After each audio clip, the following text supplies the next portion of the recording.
Bonjour tout le monde, vous écoutez un autre épisode de Radioscope.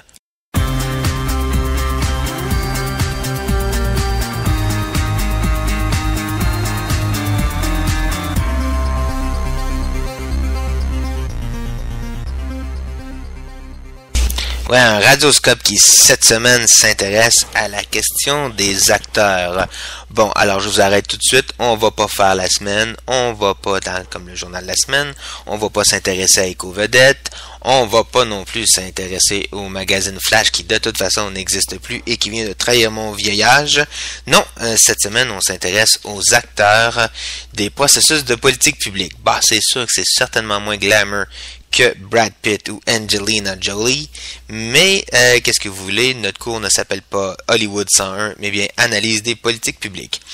Alors, rentrons dans le vif du sujet, parce qu'encore une fois, cette semaine, j'ai d'excellentes questions, et juste à voir les questions, la qualité des questions trahit, dirais-je, la qualité des étudiants, mais c'est une trahison dont je suis particulièrement très heureux, parce que ça donne des discussions fort intéressantes dans ce cours en ligne.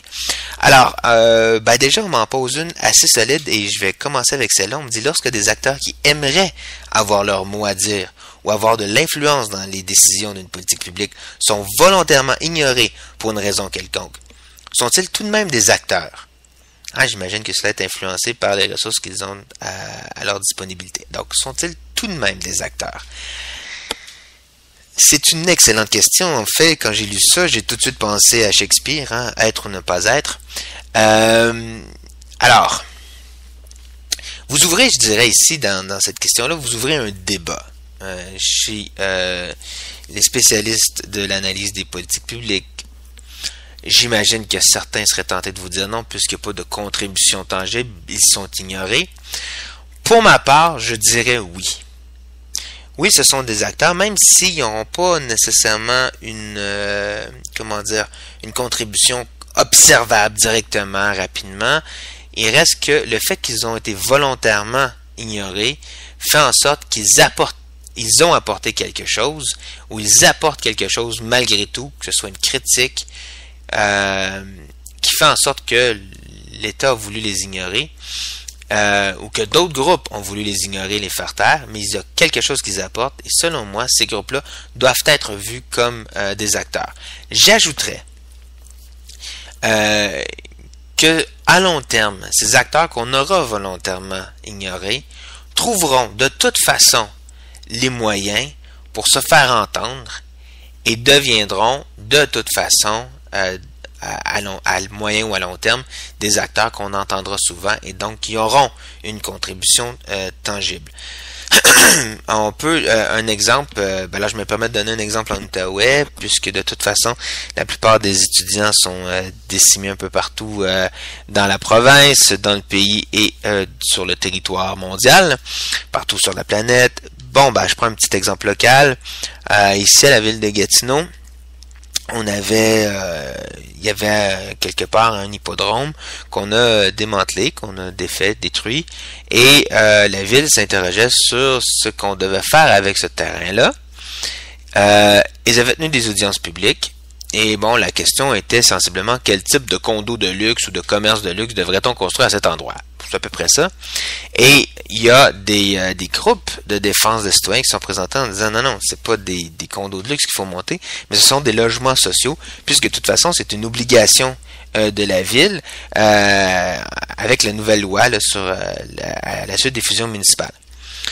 Et là, ces groupes-là ont été carrément ignorés, c'est-à-dire qu'ils ont été sortis de force par des agents de sécurité de l'endroit où ils étaient, là, de l'endroit où se tenaient les consultations, parce qu'on disait, ça, c'était pas à l'heure du jour, et comme ils manifestaient un peu, ils se sont fait sortir. Donc, on a ignoré leurs paroles. Est-ce que ça veut dire qu'ils n'étaient pas des acteurs? Au contraire, dans les jours, les semaines qui ont suivi, ils se sont organisés. Ils ont effectivement fait campagne dans les médias, sur Internet, pour sensibiliser la population à leur enjeu, pour sensibiliser la population au fait qu'ils voulaient avoir des logements sociaux. Et ils ont eu une contribution dans ce processus-là. Alors, je dirais, ceux que volontairement on ignore vont tôt ou tard se faire entendre. Et de toute façon, si on les ignore, c'est qu'ils apportent déjà quelque chose qu'on veut taire. Et donc, à ce sens-là, moi, oui, je les considère comme étant des acteurs. On me demande ensuite, est-il possible de donner des exemples concrets de corporatisme, d'État et social? Ensuite, est-il possible de donner des exemples concrets de pluralisme? Bon. Je serais tenté de dire non pour faire une boutade, mais pour répondre peut-être plus sérieusement à cette question, on pourrait avoir, par exemple, si on prend l'exemple de la Belgique, où tous les groupes d'intérêt doivent être enregistrés dans un registre, et certains sont reconnus, donc ils ont le droit d'exercer une influence, alors que les autres n'ont pas le droit d'influencer, d'exercer d'influence. Et donc, pour y arriver, alors ils devront se fédérer à des groupes qui ont été reconnus et qui, eux, seront porteurs vers le gouvernement de leurs enjeux, et donc qui feront entendre leurs enjeux.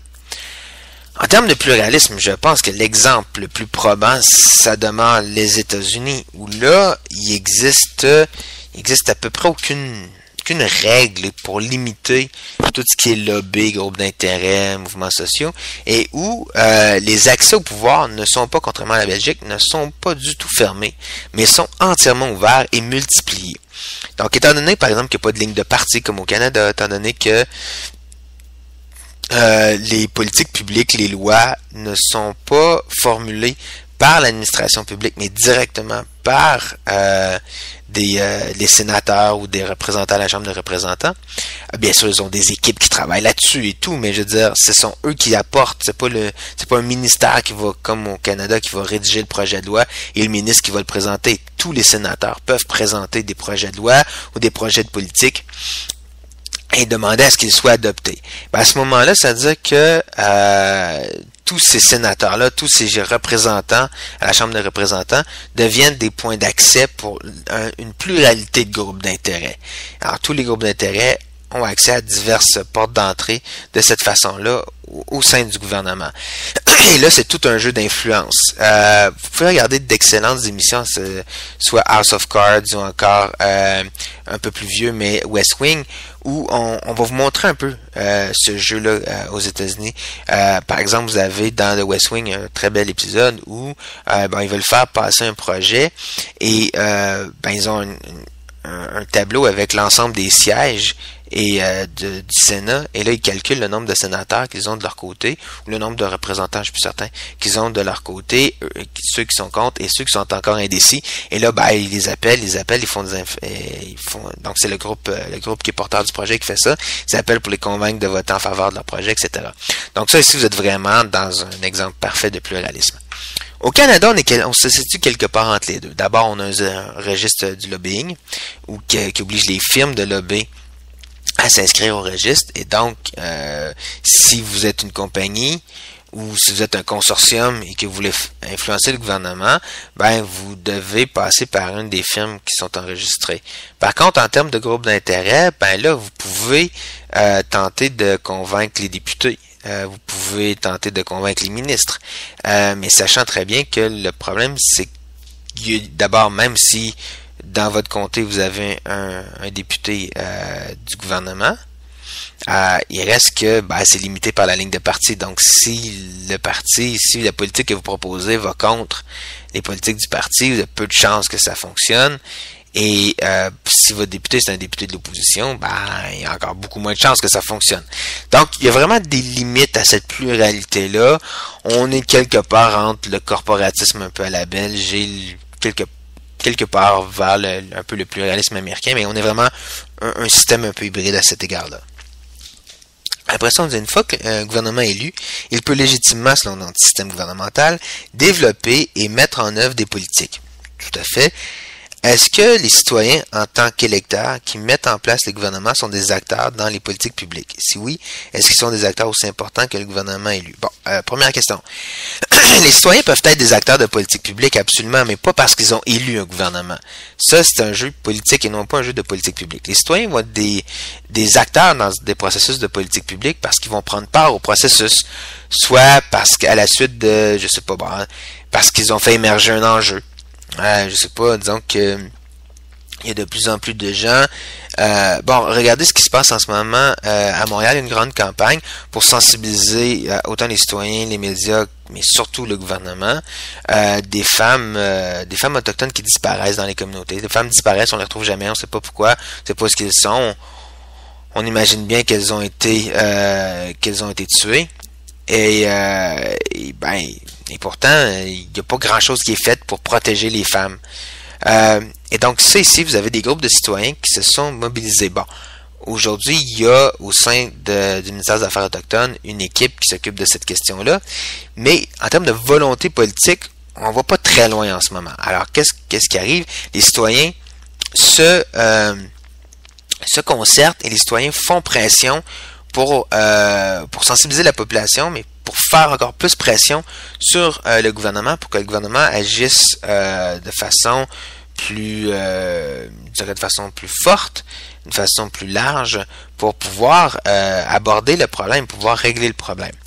Donc ici, les citoyens vont jouer un rôle, effectivement, dans un processus, deviennent des acteurs dans le processus de politique publique, mais pas parce qu'ils ont élu le gouvernement, mais parce qu'ils prennent part au processus de politique publique. Des fois, les citoyens aussi prennent part à d'autres moments dans un processus de politique publique. On peut penser à des organismes communautaires, par exemple, qui vont toucher des subventions de la part du gouvernement pour mettre en œuvre une partie d'une politique, ou des organismes à but non lucratif qui vont toucher des fonds du gouvernement pour pouvoir mettre en œuvre une politique publique. C'est le cas, par exemple, au Québec, des CPE qui reçoivent l'argent du ministère de la Famille. Avec cet argent-là, ils payent leurs employés, ils payent tout pour pouvoir mettre en œuvre la politique sur les services de garde. D'accord? Ou le programme de services de garde.